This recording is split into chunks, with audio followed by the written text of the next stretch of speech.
And we've got a battery of reporters joining us early this morning to get you every single update of what happens next with Uddhav Thackeray resigning, what's going to happen in Maharashtra. This political crisis hasn't ended just yet, because tomorrow it's expected that Devendra Fadnavis is going to be sworn in as the Chief Minister of Maharashtra. Let's get those updates for you from Paulami Saha, who's reporting live from Fadnavis's residence. So Paulami, there is of course going to be a lot of focus on the BJP and Shinde Sena's power sharing formula. How is that going to work out? We're hearing that, the rebel MLAs are going to make their way back to Mumbai today, and then there's going to be this big show of strength by the BJP and the Shinde Sena.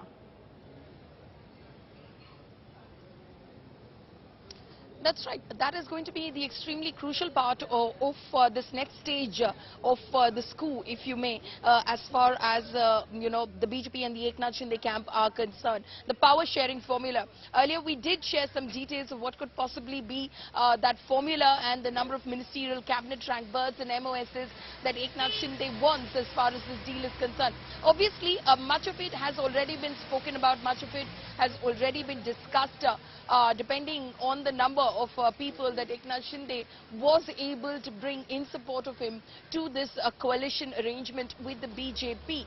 But we were also told that, the final details of it are still being worked upon. The finer details in terms of who gets what sort of ministries are given, what sort of portfolios are given. Much of the number of ministers that are already there in the Eknath Shinde camp want to be made ministers again. So that's about 9 of them who are there already. They were part of the Mahavikas Aghadi government, and they of course have also been promised ministerial berths, but there could be some others as well, like of course Deepak Kesarkar, who held no ministry in the Uddhav Thackeray government, but has emerged as a very prominent face of the Eknath Shinde camp. So the deal, so to say, or the arrangement, so to say, Akshata, is still being worked out, and hopefully we'll be able to access these details soon enough and bring them to our viewers. Drama from day one. Paulami has been covering this entire crisis from the first day of it breaking out. That Paulami, you've almost lost your voice also in the course of this coverage. But we've been getting every single update that's come in. Paulami there has been in Guwahati. She's now in Mumbai, getting us all of the updates of what the BJP strategy is. But as far as Uddhav Thackeray is concerned, he's cooped up in his residence in Matoshri currently.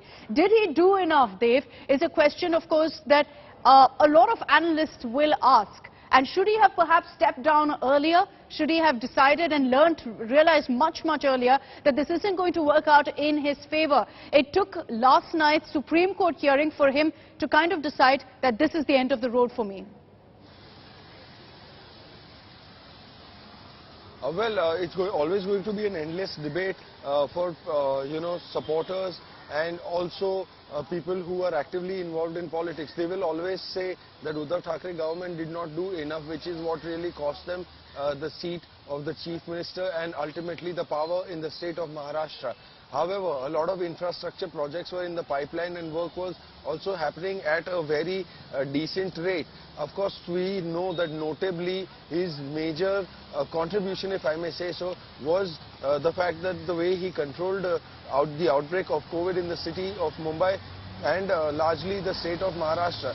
So of course there will be a faction who is highly discontent and unhappy with the kind of political strategies and the way he has ruled the state.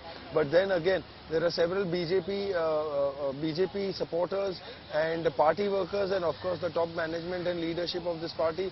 They're extremely happy.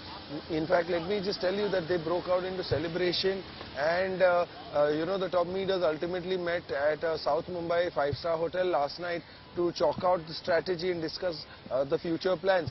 So of course in politics it is always going to be that this person did not do enough, or this person fell short of so many things as per the desired target and did not manage to finally achieve it. So of course these are the kind of arguments that are being made. Now people are also trying to pull out in terms of whether Aditya Thackeray was a good environment minister and did he do enough. Did he do enough or not? Of course, there are also several people who are discussing the fact that, because he represents the Worli constituency, he only favored that particular area and the adjoining areas around it to try and promote it and lift them, rather neglecting the other areas in the process. Yes. So, of course, these are the kind of arguments back and forth that continue. But then again, like I earlier mentioned, that this is politics. You know, who is the right judge? If not the people, then who? Because it is the people's mandate. The people elect these Okay. politicians and bring them and vote them to power.